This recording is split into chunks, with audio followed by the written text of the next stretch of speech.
Some would say, maybe Rich would say, that these are the worst of times. Hopefully, as Dickens would say. But I'm a believer, and I hope you are a believer, that you can turn the worst of times into the best of times.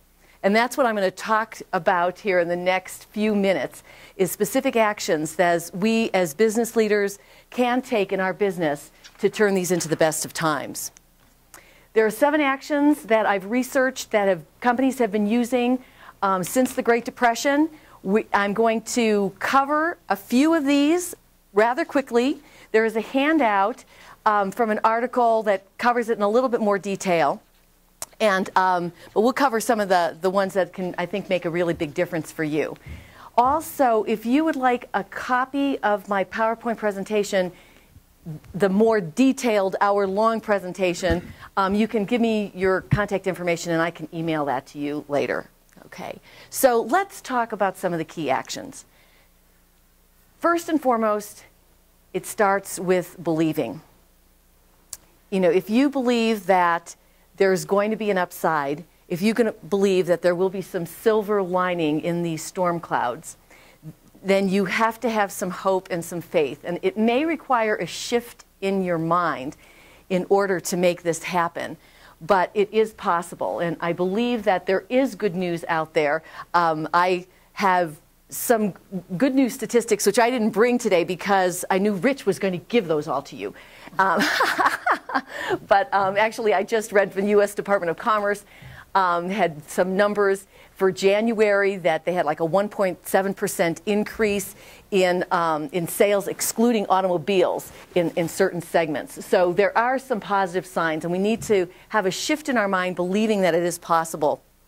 And as an example, let me tell you about American restaurants. Henry McGovern was an American, and in 1993 he went to Warsaw, Poland, and he didn't know exactly why, but he ended up buying a building and starting the first Pizza Hut franchise outlet in Warsaw.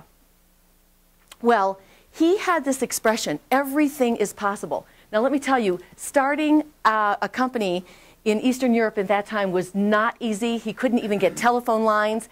I mean, it was one of those things where if any of you have done business in Eastern Europe, it is a challenge. But with this phrase, he was able to build a company with a very positive attitude, and they grew to $1.8 billion in sales, not just from the one Pizza Hut, by the way, but from a lot of other restaurants. And so they set this challenge. They said, in 3 years, we're going to grow to $3 billion. So they had a 3-by-3 goal, and everything is possible. What do you think happened? They beat it. They actually got to $3 billion in 18 months.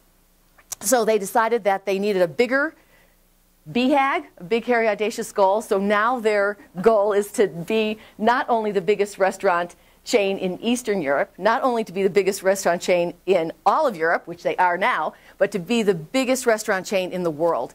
And so everything is possible. They had to go through many hard times to get to where they want to go, and they had some failures in terms of going into Hungary and some of the countries.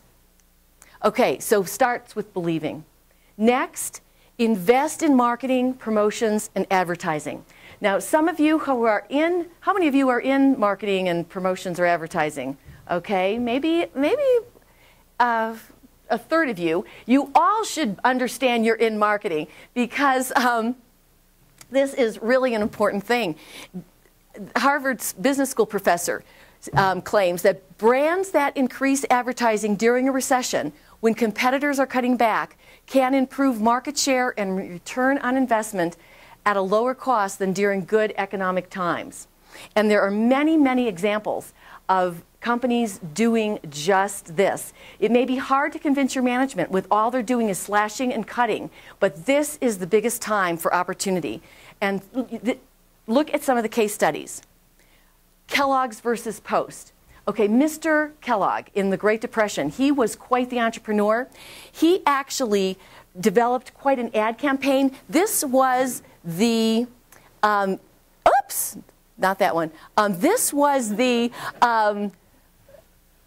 billboard that went on Times Square during the Great Depression, part of this big ad campaign, and what happened was they continued advertising, Post didn't. Post put their head in the sand, right? We're just going to wait it out.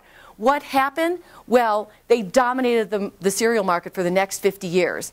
And so it really makes sense to be aggressive. If you want to just die, you might as well just shutter it up and close it down now and distribute what you've got in the bank. Otherwise, you've got to take aggressive action, and you've got to have a plan to do that. Current times, IBM. Earlier this year, actually spring of 2008, they increased their ad budgets by 17%. What happened? Their sales were up 8.9% by January of 2009. So it works. And it actually works not only in the exact period of time where you're making the investment, but there is a long-term impact. This chart over here, done by Buchan Advertising, found that sales and profits dropped off almost without exception when you eliminated and decreased advertising. But if you maintained and increased advertising, then your sales went up post-recession. So, for example, they looked at the 80 to 85 recession, the 73 to 78 recession, and so you get like you get a big bang for your buck. It's not only when you spend the money, but it goes on well beyond that. So, you need to believe it's possible, you need to invest in marketing, and you need to develop a good plan and act on it. This is not the time in stormy weather to be without a rudder. That's sure death. I mean, your ship will sink. You need a plan. Now, I'm not going to go into all the elements of the strategic plan, when I lead companies with that, but let me just mention a few things. One of the things you would want to do is start with assessing where you're at. And then you would analyze what's happening in the market. Okay, where is the growth? Not every market segment is going down. There are certain industry segments where there is growth. Government, healthcare, new energy, construction, education, these are some of the key industry segments. And so the key is to target your marketing. And so target marketing is really in. Figure out where the growth is. And it may be somewhat related to the stimulus money. There's $787 billion in spending and tax cuts. And you can find out where it's happening. There are a lot of studies. There is a good one actually at patentbogs.com that gives you an overview of where the money is going. And when you're analyzing the markets, figuring out where the growth is going to be, this could be a good place for you then to put together a target marketing plan to build your business.